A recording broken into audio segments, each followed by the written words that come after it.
Welcome to my new video.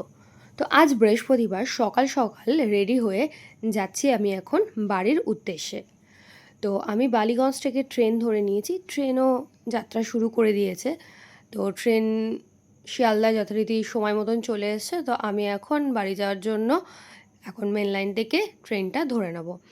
তো 2-3 দিনের জন্য থাকার জন্য যাচ্ছি। একটা কারণে যাচ্ছি, মায়ের একটা ওষুধ দিতে হবে, যেটা আমাদের এখানেই পাওয়া যায়, মানে সাউথের দিকটাই পাওয়া যায়, যেহেতু মা সাউথেই ডাক্তার দেখায়। তো যাই হোক, খুব বিধ্বস্ত লাগছে। তো ট্রেন তো শিয়ালদা থেকে ছেড়ে দিয়েছে, আর পাশেও একটা ট্রেন যাচ্ছিল। আর আমার এইরকম ট্রেনে যেতে যেতে মানে পাশে কোনো ট্রেন যাচ্ছে বা এই রকমভাবে খুব স্পিডে যে সিনারিগুলো হয়, সেটা আমার দেখতে খুব ভালো লাগে। তো যাই হোক, তো রাজশ্রী আর সৌরভ এদের দুজনের জন্য আমি একটুখানি ট্রেনে ঝুড়ি ভাজা উঠেছিল, তো সেই ঝুড়ি ভাজাটা নিয়ে এলাম। কারণ সৌরভ, রাজশ্রী এরা দুজনেই এরকম এইসব টুকটাক খাওয়ার খেতে খুব ভালোবাসে। আর আমার কাছে মায়ের দুটো শাড়ি ছিল, টুকটাক জিনিস ছিল, সেগুলোও দিতে হবে। তো যাই হোক, সোদপুরে আমি চলে এসেছি। এবার আমি উঠবো অটোতে। অটোর জন্য স্টেশন থেকে একটু এগিয়ে যাচ্ছি। মানে আমার বাড়ি রথীন্দ্র সিনেমা হলে সোদপুরে, রথীন্দ্র সিনেমা হলের ওখান থেকে অটো ধরতে হয়। তো অটোতে করে নেমে পড়েছি আমার বাড়ির একদম সামনে। এই যে চলে যাচ্ছি বাড়ির উদ্দেশ্যে। বাড়িতে কিন্তু কেউ জানতো না যে আমি যাব। তো যাই হোক, সবাই খুব আনন্দ পেয়েছে, অবাকও হয়েছে। তো আমি খুব গরমে একদম ঘেমে গেছি। তো যাই হোক, এখন একদম ফ্রেশ হব। ফ্রেশ হওয়ার আগে রাজশ্রী আমাকে একটুখানি আইসক্রিম দিয়ে দিল, যেটা খেতে আমি প্রচণ্ড ভালোবাসি। রাজশ্রী খাচ্ছিল একটা ম্যাঙ্গো আইসক্রিম, আর আমি খাচ্ছিলাম অরুণের এই আইসক্রিমটা। তার সাথে ভাইয়ের সাথেও বেশ বক বক করছিলাম। চলুন আপনাদের সাথে শেয়ার করি আমাদের বাড়ির গাছের আমগুলো।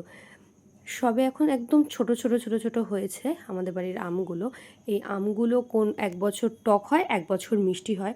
আবার কোনো কোনো সময় এখানে মিষ্টি হয়ে গেলেও আম মানে কাঁচা অবস্থাতেও মিষ্টি থাকে। তো যাই হোক, এই হচ্ছে আমাদের বাড়ির আম গাছ, যেখানে অনেক আম হয়েছে। তারপর এই যে আমার সোনামা, এটা হচ্ছে গিয়ে আমার ভাইয়ের মেয়ে।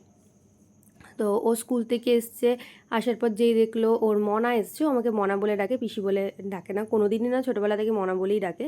তো ওর একটু আমার কাছে এসে একটু আদর খাচ্ছিল। তো এবার চলুন শেয়ার করি দুপুরবেলা আমাদের বাড়িতে সেদিনকে কী রান্না হয়েছিল। এখানে হয়েছে লাউয়ের খোসা ভাজা, লাউ ঘন্ট, এখানে রয়েছে ডাল, আর এখানে মাছ ভাজা মা করে রেখেছিলো। এটা আমাদের বাড়িতে হাঁস আছে, হাঁসের ভাত, আর এটা হচ্ছে আমাদের ভাত। তো মাছের ঝোল, আমি মাছ যেহেতু খাবো না, মাছ ভাজা দিয়ে ভাই ভাত খেয়ে চলে গেছে। তো এবার আপনাদের সাথে শেয়ার করি আমাদের বাড়িতে কত সুন্দর সুন্দর ফুল গাছ আছে। এটা হচ্ছে গোলাপ ফুল গাছ। এইটা আমি 2017 কি 18-তে কিনেছিলাম শিয়ালদা থেকে, মাত্র 15 টাকা দিয়ে। 3খানা গাছ কিনেছিলাম, এটাই একমাত্র বেঁচে আছে যে অনেক ফুল দেয়। এই গাছটার ঠিক কী গাছ আমি জানি না, মানে নামটা ঠিক মনে পড়ছে না।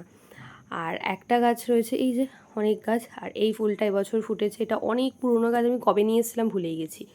আর এদিকে হয়েছে আমাদের গাছে অনেক অনেক লঙ্কা। আমার বাড়িতে কিন্তু মানে প্রচুর, মানে আমার সোদপুরের বাড়িতে প্রচুর ফুল ফল গাছ আছে। এবার দুপুরবেলা তো খাওয়া দাওয়া করেছি, রাজশ্রী এক থালা ফল কেটে নিয়ে এসছে। এখন আমি, মা, রাজশ্রী তিনজন মিলে বক বক বক বক করতে করতে খাবো এখন এই ফলগুলো। যদি বা এর মধ্যে আমি একটা দুটোই খেয়েছি। তো ফল খেয়ে একটা দারুণ ঘুম দিলাম। ঘুম থেকে উঠে তারপরে আমি, মা, রাজশ্রী তিনজন মিলে খেয়ে নিলাম একদম কড়া করে দুধ চা। এ বাড়িতে থাকলে সৌরভ একদম দুধ চা খেতে দেয় না, বাড়িতে গেলেই খাওয়াটা হয় দুধ চা। তারপর একটু খিদে পাচ্ছিলো, সন্ধ্যেবেলায় খেয়ে নিলাম একদম মুড়ি মাখা। আজকের মিনি ভিডিওটা আমার এইটুখানি। ভালো লাগলে লাইক, কমেন্ট এবং সাবস্ক্রাইব করবেন। আর যারা ফেসবুক পেজ থেকে দেখছেন তারা করবেন ফলো। টাটা, আজকের মতন বাই।